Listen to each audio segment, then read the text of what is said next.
What's up, guys? Matt Brown here, folks. Lions.com. This is the par 3. This is the Valspar edition, and Steven Andress a little under the weather, so just going to be me today, giving you 3 picks to look at here as we head over to the Copperhead course over at Innisbrook in Palm Harbor, Florida, for the Valspar Championship. This is a little bit of a weaker field, of course, than we've seen the last 2 weeks when we've had these elevated events. We still do have some stars at the top.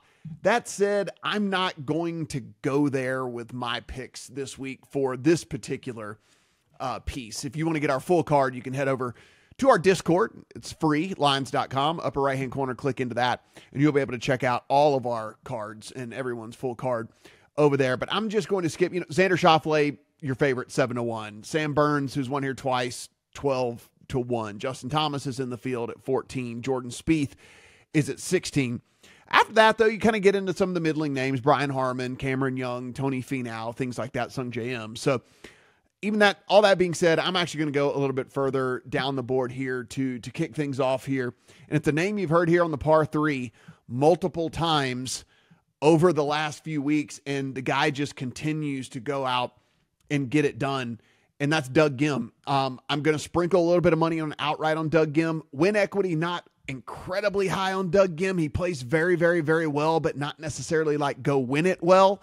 So more of the kind of like, hey, let's put a quarter, half a unit on the outright, and then the other half come in on the top 10 and just hope for kind of a 90th percentile output here from Doug Ghim. I run models on 3 different sites.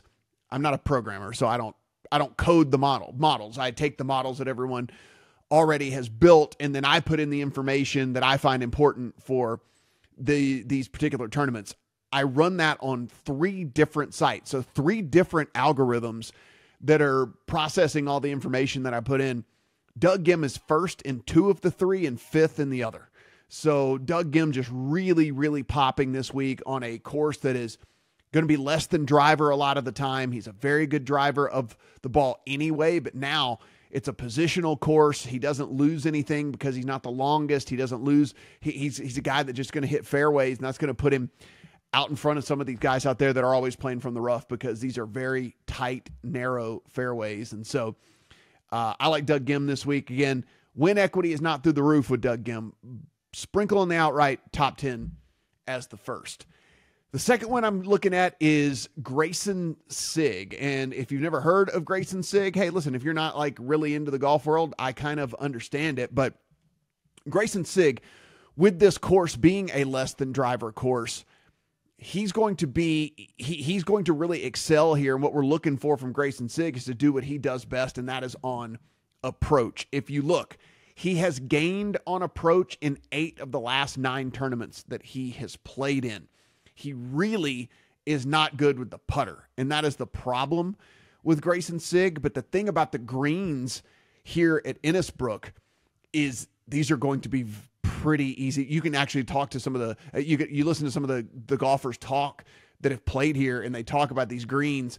Even though they're small, once you get them on there, it's not incredibly tricky. And again, the Bermuda is dormant this time of year, so they've had to overseed them, and so these greens are going to just roll like carpet. I mean, it's going to be really true. And so with that, his big weakness might actually be negated here, and since it's not all that hard and all that tricky to putt.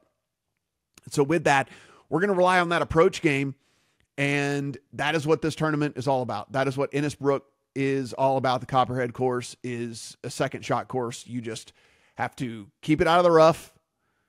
He can do that because he's going to club down, and then you just got to be good on approach. And honestly, that's where Grayson Sigg is excels. And so listen, a very small sprinkle on an outright. He's super long, triple digits, but we're looking at kind of in that top 40 market where you're still getting plus money, plus 130-ish, 135-ish, 140-ish on Grayson Sigg in the top 40 market. And then also, if you want to get a little bit more aggressive, the top 20 market actually has him at 4-1 to finish inside the top 20.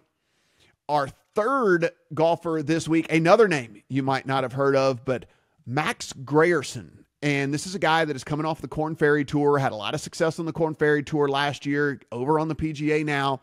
We've seen a Already in his short time here, we have seen a T56, a T47, a T15 as he has gotten going, but yet another guy that in all of the tournaments that he has played on the PGA Tour so far, he has gained on approach. So this is a dude that is really, really good with his approach game. And again, that's what we're looking for here at the Copperhead course.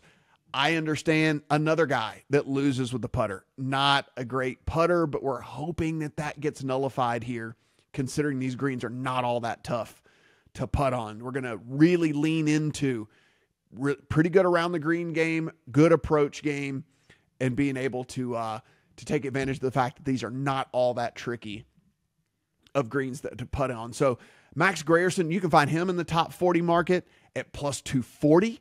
And you can find him in the top 20 market at over 8 to 1, 8.5, 9-ish to 1, something like that on Max Grierson. Again, not a lot of win equity, I don't think, on those last two guys. A very small sprinkle, maybe a tenth of a unit or something like that if you literally get their 99.9% outcome. But if we can get a 90th percentile performance here from both of these guys, I think a top 40 is well within reach and maybe even a top 20 for both of those guys. So Doug Gim, Grayson Sigg, Max Grierson, here this week on the par 3 for the lines. Again, guys, everything we do absolutely free. So please, if you haven't already, hit that subscribe button. Do appreciate all the support you guys are giving the channel here for everything that we're doing. And of course, we're heading into March Madness. So this stuff is going to get lit up with all the previews and all that and everything absolutely free. If you want my full card, Steven's full card, you want John's full card, all of that can be found inside the Discord, which again is also free. So lines.com, upper right-hand corner, click on that Discord button and join the community over there to talk through everything. Good luck